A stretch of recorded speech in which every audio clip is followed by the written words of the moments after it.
seorang manusia supranatural, manusia yang lahir dari desa Nilayam Putraparti, India Selatan. Dia pun memiliki 20 ciri-ciri Dajjal. Apa yang bisa dilakukan Dajjal, 20 diantaranya dia bisa. Ya, itu Sai Baba. Dan tahun 95, Sai Baba pernah menginjakan kakinya di Nusa Tenggara Timur. Saat itu Nusa Tenggara Timur, Indonesia Timur dalam kekeringan, kayak sekarang nih. Kering ya. Ini udah mulai musim kering nih. Saya sedang menghitung hari. Kalau kering seperti ini terjadi 3 tahun, waspada. Karena sebelum Dajjal muncul akan ada musim kering selama 3 tahun berturut-turut. Apakah ini tahun pertama dari 3 tahun tadi? Wallahu a'lam. Baik. Nah, Sai Baba datang ke Nusa Tenggara Timur.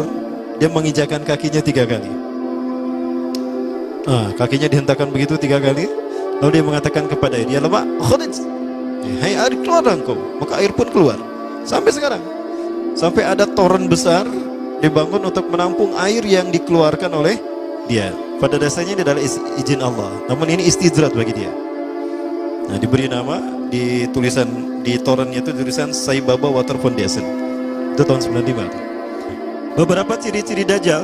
Yang pertama, Rasulullah SAW menyebutkan, "Idza ra'aitumud Dajjal fara'a fi ra'si syai'un kattaj." Syai'an kattaj. Apabila engkau melihat Dajjal, maka engkau akan melihat di kepalanya sesuatu mirip mahkota. Rambutnya itu mahkota Dajjal. Kemudian dari tatapan, aura tatapan matanya adalah sihir. Maka siapapun yang terkena tatapan, pas tatapannya bertemu, itu maka dia ada dalam kendali Dajjal. Hatinya ada dalam genggaman Dajjal. Lihat mata Sai Baba. Dan Sai Baba selalu menggunakan pakaian yang digunakan oleh Nabi Isa, kata Rasulullah nanti. 3 warna, celupan warna merah, orange, kuning, dan putih. Sai Baba selalu menggunakan itu. Para pengikut Sai Baba banyak tersebar seluruh dunia. Terbesar kalau di Indonesia ada di Magelang, Jakarta, Surabaya. Para pengikut Sai Baba disebutnya Deputi. Pemimpin Deputi Indonesia. Anan Krishna ini adalah pemimpin pengikut Sai Baba. 20 ciri-ciri Dajjal ada pada Sai Baba. Ada seorang fotografer yang biasa memfoto Sai Baba. Setiap kali dicetak dari kamera film, dari roll kamera yang dijepretkan ke Sai Baba, selalu muncul wajah Yesus. Makanya berkata, "Wahai Sai, kenapa setiap kali saya mencetak foto saya, foto Anda di kamera saya ini, selalu wajah Yesus yang muncul?" Coba lihat. Ketika diperlihatkan, itu reinkarnasi saya yang terakhir, kata dia. Itu reinkarnasi yang terakhir. Dan sebentar lagi dia akan datang. Kapan? Ya, sekitar 8 tahun lagi. Ya. Nah, kemudian ada pesawat di Venezuela ketika take off, baru 2000 atau 3000 kakian, itu terjadi turbulensi. Ya, pilotnya sudah pasrah saat itu. Kopilotnya keluar dan berkata, "Siapa di antara kalian yang menjadi pengikut Sai Baba?" Ternyata pramugarinya, "Saya." "Cepat berdoa untuk Sai Baba, minta kepadanya agar dia menolong kita." Maka dia kemudian masuk ke ruangan tertentu, dia berdoa kepada Sai Baba. Entah gimana doanya. Apa yang terjadi? Awan berkumpul membentuk tubuh Sai Baba setengah badan. Dan awan tadi bergerak mengelambaikan tangannya. Maka seketika itu pula turbulensi hilang dan pesawat itu normal kembali dan bisa mendarat di tempat tujuan. Landing dalam keadaan aman. Nah, ini Sai Baba. Berikutnya juga masih terkait Sai Baba.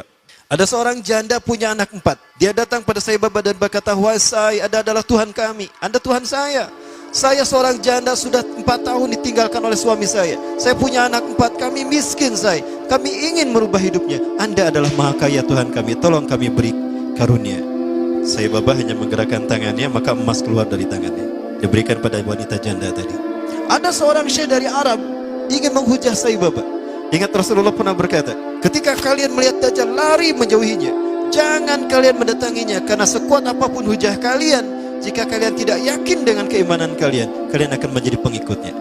Akan ada seseorang ketika Dajjal muncul, dia datang menghampiri Dajjal. Yahujja bihujjatihi, dia menghujah dengan kemampuan pikirnya. Fasara tabi'an lahu haqqa tabi'in.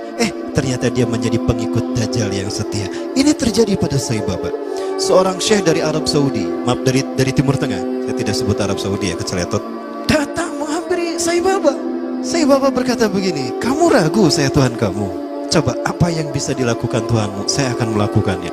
Maka apapun yang diminta oleh syekh tadi, Sai Baba melakukannya. Maka apa yang terjadi? Syekh tadi menjadi pengikut Sai Baba yang setia. Baik, kita masih bicara Sai Baba. Suatu saat Sai Baba pernah diundang ke Amerika. Sekelompok petinggi militer angkatan darat Amerika kehilangan sebuah dokumen, dan yang tahu hanyalah seorang jenderal yang bernama Connor. Jenderal Connor ini sudah meninggal. Maka dipanggillah Sai Baba. Ketika Sai Baba datang ke jasad Jenderal Connor, dia menaburkan tepung vibuti yang langsung keluar dari tangannya, entah dari mana. Maka dengan cara diusap, sebagaimana Nabi Isa AS membangunkan jasad yang sudah mati. Maka apa yang terjadi? Jenderal Connor bangun. Maka ditanya, di mana arsip itu? Oh, arsipnya di sana. Dia pergi, diantar pakai mobil, dibukakan arsipnya. Ketemu arsipnya, udah ketemu arsip nama, plak deh mauti gitu.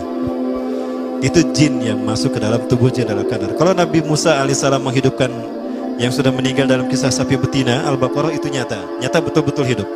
Di mana dipukul dengan sebagian dagingnya kan, fadribuhu bi ba'diha, pukul dengan sebagian dagingnya, itu betul-betul hidup.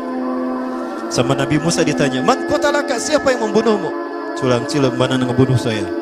Oh, itu qatalani banu akhi, udah gitu mati lagi. Ya tuh, anak-anak saudaraku, keponakanku yang membunuh saya, udah gitu mati lagi. Rasulullah SAW menyebutkan Samiri atau Dajjal itu dia mandul, tidak suka kepada lawan jenis, dan dia tidak menikah. Termasuk Sai Baba juga sama, dia ngejomblo seumur hidup. Namun sekarang dia sudah mati. Ya, alhamdulillah. Alhamdulillah, saya bersyukur pada Allah, dia sudah mati. Ya, dan dia sedang dipukuli oleh malaikat Zabaniyah di kuburnya.